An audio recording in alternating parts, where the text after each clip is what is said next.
放假的晚餐肯定要来一顿火锅，比较简单的同时又不费力。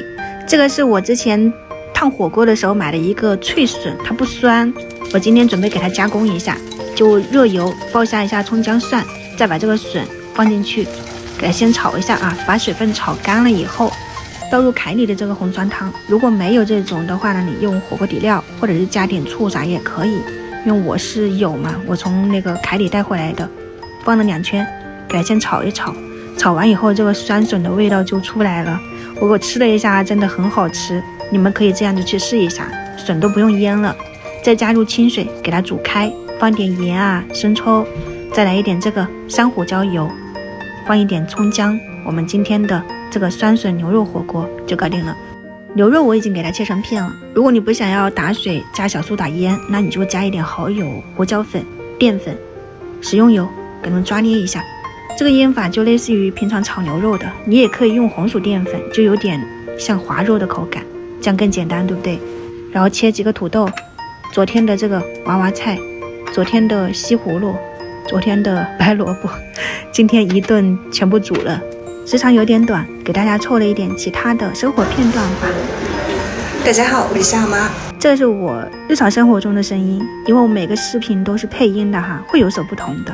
应该是从我拍视频开始吧，有7、8年了，找各种书看，因为基本上不怎么出去社交的同时，你就需要通过书籍去了解一下人的各种故事啊、情感，或者是有自己的理解。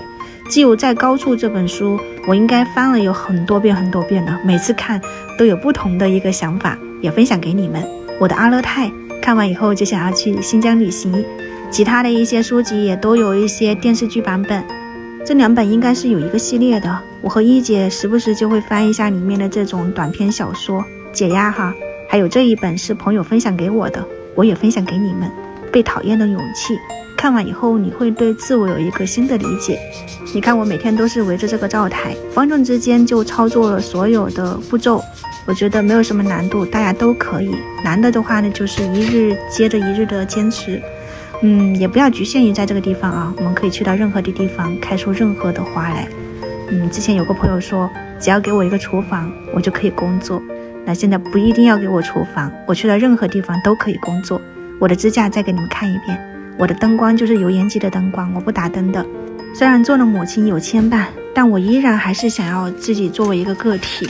那时不时就会去学习一些新的技能，化妆啊，练习普通话，让自己有一个很好的谋生能力。我希望大家也都可以哈。这条路走起来有多难，我太清楚了。所以我看到很多人私信我说如何调节自己，我就想和你们分享一下。我希望你们过得比我好，真的。做好本职工作的同时，还是要好好照顾自己的身体和心理。那我时不时就会出去旅游哈，大家都知道。第一是放空，脑袋需要休息嘛，毕竟这么紧凑的时间里面。还有就是去到当地，想要体验不同的美食文化，这也是我的一个目的。最后呢，说一下为什么要把自己的先生叫为契约搭档，那也是通过看书得来的。在我的理解里面，婚姻里面除了感情之外，尊重还有契约精神非常重要。日复一日的这种柴米油盐，必须要有契约精神去拖地，不然维持起来真的很艰难。好了，时长够了，啰里吧嗦又说了一大堆。明天也是周六哈，大家好好休息，我们周日再见，拜拜。